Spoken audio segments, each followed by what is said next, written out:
ici dans l'exposition de longue durée qui présente la façon dont l'Artothèque, cette institution, conserve ses œuvres et finalement avec une réserve gigantesque pour l'entièreté de la ville de Mons. Suivez-moi. Voilà, sur ces panneaux, donc, vous avez la façon dont les œuvres sont accrochées et sont conservées en réserve. Et donc ici, nous avons 6 étages de réserve, que ce soit pour des tableaux peints, que ce soit pour de la sculpture, de la céramique. Vraiment, il y a tous les médiums qui sont conservés ici. Et ici, dans cette salle d'exposition, vous pouvez donc voir les œuvres en vrai, et ensuite les consulter ici sur des tablettes interactives qui vous permettent de visiter l'exposition et d'avoir plus d'informations sur ces œuvres. En 3 dimensions, vous avez aussi de petits tiroirs qui, une nouvelle fois, se présentent de la même façon que dans les réserves aux étages et où le public peut découvrir les œuvres exposées. Les procédés de médiation de cette exposition sont avant tout numériques. Le but est de présenter les réserves, et donc tout est présenté sans cartel, sans médiation. Et donc des tablettes que nous avons vues avant permettent d'avoir plus d'informations sur les œuvres présentées. Mais vous avez aussi le système Kinect qui permet d'entrer dans les œuvres et d'avoir véritablement une vision zoomée, une meilleure vision de ces œuvres. C'est avant tout pédagogique. Au rez-de-chaussée se trouve la zone dédiée à l'exposition temporaire. En ce moment, y est exposé le petit singe porte-bonheur de la ville de Mons, qui occupait depuis le XVIIIe siècle la façade de l'hôtel de ville. Il est exposé dans l'exposition temporaire avant d'être restauré. Le reste des réserves et différents espaces nous sont montrés par l'assistant régisseur Malik Bouanati. Il y a déjà plus de 50 000 œuvres qui sont déjà stockées ici. Et nous pensons que quand tout sera acheminé, on sera pas loin de plus de 85 000 œuvres. Ce sont toutes les collections montoises qui, pendant des décennies, malheureusement, ont été un peu éparpillées dans la ville de Mons.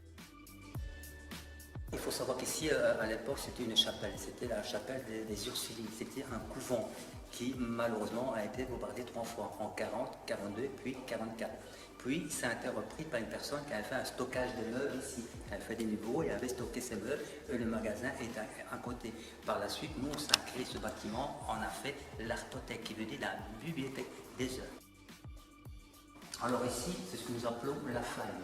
Il faut savoir que dans un souci de conservation, la ville de Mons, avec 2 groupes d'architectes, ont décidé de faire un bâtiment dans le bâtiment, sans pour cela toucher les vestiges qui datent du début du XVIIIe siècle, les murs de l'ancienne chapelle de ceci. Il y a son documentation accessible au public, c'est gratuit, il n'y a pas d'entrée à payer. Et vous pouvez consulter entre 12 000 et 15 000 ouvrages qui parlent de l'art et de l'architecture. On a toujours un documentaliste qui est là, Madame Isabelle, qui est là pour vous renseigner si vous avez besoin de renseignements. Nous avons bien sûr nos réserves qui ne sont pas accessibles au public. Ils sont accessibles simplement avec moi-même quand je fais mes visites guidées. C'est tout le dernier dimanche du mois. Alors ici, vous avez une réserve vitrée. Et cette réserve vitrée permet aux visiteurs tout simplement d'avoir une idée visuelle comment une réserve tout simplement elle est constituée. Cette paroi tactile permet aux visiteurs qui n'ont pas la chance de faire une visite guidée par exemple d'accéder dans les réserves virtuellement. Et de cette manière ça permet aux visiteurs de voyager partout dans le bâtiment sans pour ça et accéder dans les réserves pour des normes de sécurité. Ce qui fait un endroit assez unique de l'Artothèque, c'est que tout est rassemblé dans un seul lieu. Tout est centralisé, aussi bien nos bureaux, la tour de restauration, nos réserves, etc. Tout est centralisé. Ici, on est dans l'activité de production. C'est ici où on va travailler les pièces. Par exemple, on va les préparer pour un départ, pour une exposition. Ou peut-être je vais désencadrer des œuvres pour après faire des passes. C'est ici où on va préparer une pièce, où on va par exemple faire sa fiche d'identité, sa carte d'identité. Une œuvre, quand elle rentre ici, quand elle vient chez nous, par exemple, en exposition ou mise dans les rails de réserve, elle n'est pas mise systématiquement. Elle est d'abord en préalable, en amont, nettoyée de toute impureté, infection, bactéries et champignons qu'elle pourrait comporter. Et tout cela, tout simplement pour éviter qu'elle puisse contaminer d'autres œufs, tout simplement. Puis par la suite, elle sera photographiée et numérisée. Puis par la suite, on va lui faire une fiche d'identité, un peu comme une carte d'identité que nous avons. Donc référence, nom, prénom, date de naissance, on va faire une photo comme nous avons une photo. Puis je vais la mettre, moi ou mon collègue, on va la mettre dans une base de données. Nous utilisons une base de données qui s'appelle le système Flora. Et bien sûr, on va lui attribuer un numéro d'inventaire. On ne donne pas de nom, tout simplement un numéro d'inventaire qu'on va lui donner. D'où vient-elle ces œuvres? Tout simplement, il faut savoir qu'on a beaucoup de dons, de personnes qui ils se disent à mon décès, je voudrais que la ville de Mons hérite de mes objets, de mes tableaux, etc. On a aussi des achats, la ville de Mons se fait aussi des achats. On a aussi des dépôts. Comment est-ce qu'une pièce est sélectionnée? D'abord, bien sûr, par sa rareté, et puis surtout par son lien avec la ville de Mons. Il faut déjà qu'il y ait un lien de près ou de loin, il faut qu'il y ait un lien avec la ville de Mons. On est dans la politique de restauration de la ville de Mons.